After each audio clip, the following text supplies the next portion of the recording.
Good color grading should actually be completely unnoticeable. I think the best colorists aren't going to be drawing attention to their work. Of course, the cinematography can be something beautiful, something very noticeable, but I don't necessarily think that the grading should be detectable. I think that a good colorist is able to leave their imprint and make a consistent work that won't distract the audience.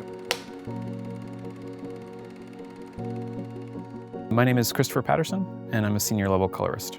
Being a colorist involves communication with the creatives in the project, the director of photography, producers, agencies, and anyone else who has a say on how a film should look. A colorist is basically going to be taking all the input from the creatives and helping them realize it in the very last step of the image production.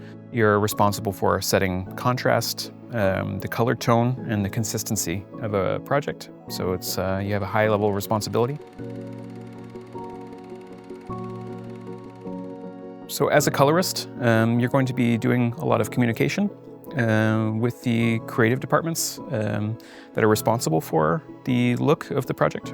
And that includes most often the director of photography, the director, but also sometimes the production designer, and even going into costumes and makeup departments, because all of those elements play into the final look of the project. And just working away at the project until it's finished, until it receives approval at every level, and revising aspects of it until it is approved, and then delivering the grade onto mastering.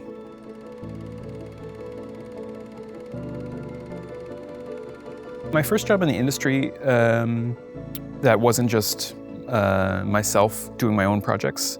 My first hired job was actually as a DIT, or digital imaging technician.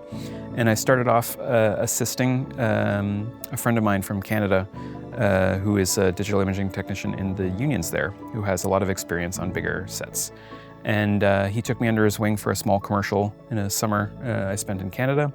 And I just learned the ins and outs of color correction and Daly's workflow, and the aspects of getting camera material backed up safely and productively working with the image pipeline from capture to edit to grade. So I think I made the most progress as a colorist becoming an understudy of another senior level colorist.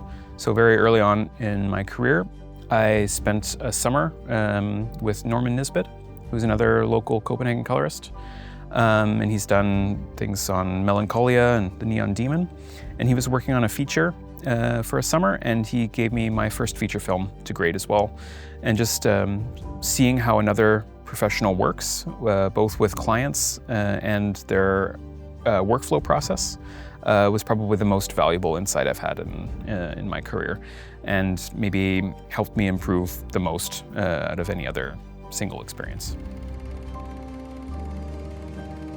My advice to someone who's just starting as a colorist is to try and find someone with more experience that can show you the ropes. I think that helped me the most in my career.